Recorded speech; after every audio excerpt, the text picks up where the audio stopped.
Let's head back to Safeco Field now and welcome in Jim Palmer. Jim, you threw a no-hitter in your career, so I know you certainly can appreciate what Iwakuma did. He was masterful through 9 innings. Well, he was, and Rick talked about it.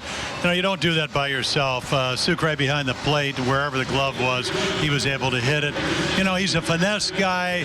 So again, how do you get a very aggressive team out? I mean, the Orioles got up this morning, left the W Hotel, ready to swing, ready to win 5 out of the 9 on this West Coast trip, but he wasn't going to really help them out at all. So you could see him just get ahead and then go out of the zone, up and down and in and out, pretty much wherever the glove was of Sucre, he was able to hit. And again, the Orioles were very aggressive. I think the only ball they really had to hit all day long was the 3-1 pitch to Caleb Joseph in the 8th inning. And when he hit that ball to shortstop for a double play, all of a sudden the pitch count was going to be comfortable, and it allowed Iwakuma to go out there with a low pitch count in the 9th inning, and then the Seager play was just fabulous. So, obviously they get him the early runs. 3 is not a lot, but today it was plenty. Jimmy, today not really a bad day for Kevin Gausman, but maybe he could take a page out of Iwakuma's book about how to pitch out of the strike zone when he's ahead in the count.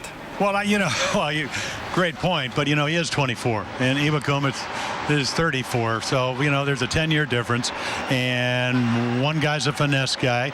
I think that you learn from watching film, and you go back and look at the at-bats. He only gave up 6 hits, 5 were doubles. It started in the first inning, hanging splitter when Seager was behind his fastball. Sucre hit a double, cost him a run when he was behind the fastball. He got behind guys.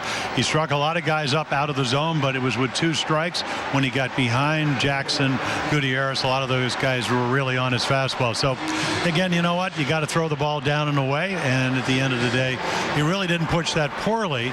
But, again, when you don't get any runs and the guy hits you, it's really difficult to look good. And, Jim, the Orioles certainly can reverse this as they head home now. They have a 10-game homestand beginning on Friday night, but this is a disappointing trip. They come home 1 above, and as the saying goes, it's getting late early, and if they're going to be a factor in this race, they have to put something together as they come home now. Well, we've been talking about that for 113 games, so I don't know if that's going to happen. I go back to when they scored there, the 2 runs. Lowe had a chance to make a good throw, and Gutierrez would have been out by a mile. So, maybe we're going to see some roster changes. You got the hamstring problem with Matt Wieters. They'll see how that's Friday. Maybe Clevenger will Cup.